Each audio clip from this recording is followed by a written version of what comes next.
In my neighborhood, there is drug dealers, game bangers, gangsters, thugs.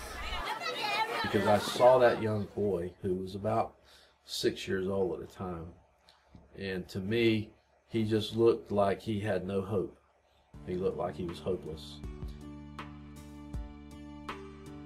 He was on the sidewalk and he was actually eating dirt, literally. And at that moment, I was with my deputy chief, and at that moment, I said to him, we've got to do something to change this. And that's really where Camp Hope started. Very proud to be a part of Camp Hope. It was developed by the Mozaik group, which emanated from Diversity Leadership Institute through Furman University. And so the 7 of us in this group, Mozaik, determined how we would do that, how we would fund it.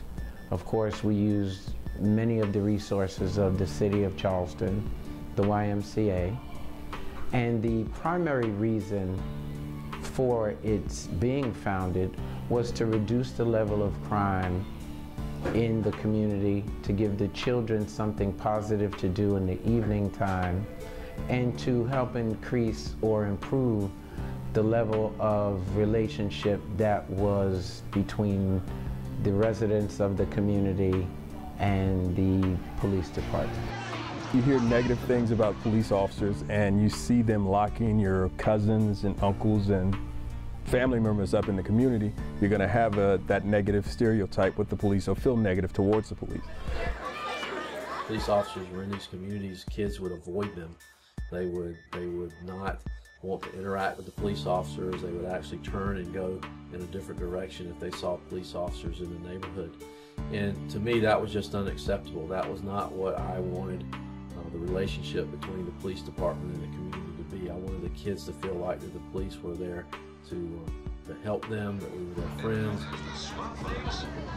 They come in, they're a little standoffish, but once you start talking to them, they realize, well, okay, he's human and he's cool on top of that, so he's just not locking people up. It works out well. Then they kind of warm up to you and they're more friendly towards you. What Camp Hope has done is further strengthen the bonds between our police department and the citizens of our neighborhoods.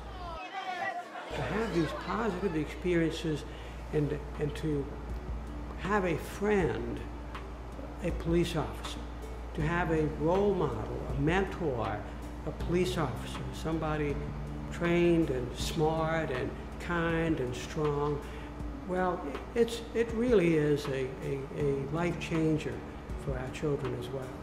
We've been able to build a significant volunteer base as we've built the camps, and it has just been a really wonderful experience, not only for the police department, but also for those people who volunteer.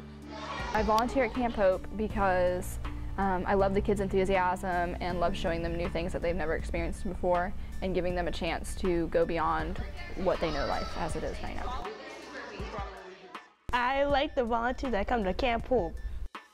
It's always good to have a 16, 17, 18-year-old child to be volunteers and camp counselors, because it's something, it's a person that's close to their age that they can relate to. So they like that atmosphere, somebody that they can sit down and talk with and learn from and also look up to at the same time.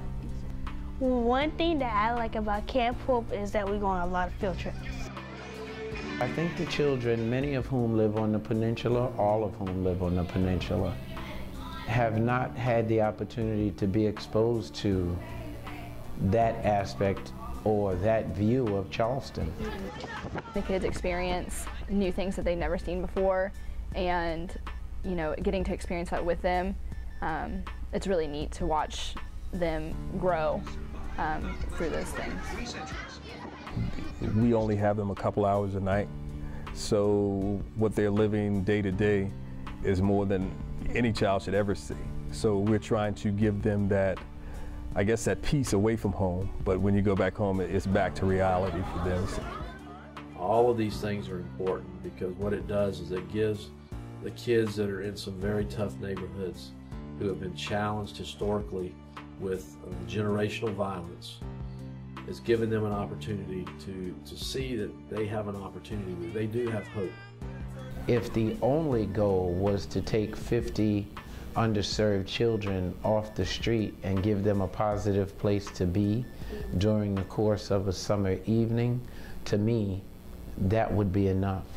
But that's not been the only goal, and that's not been the only end result.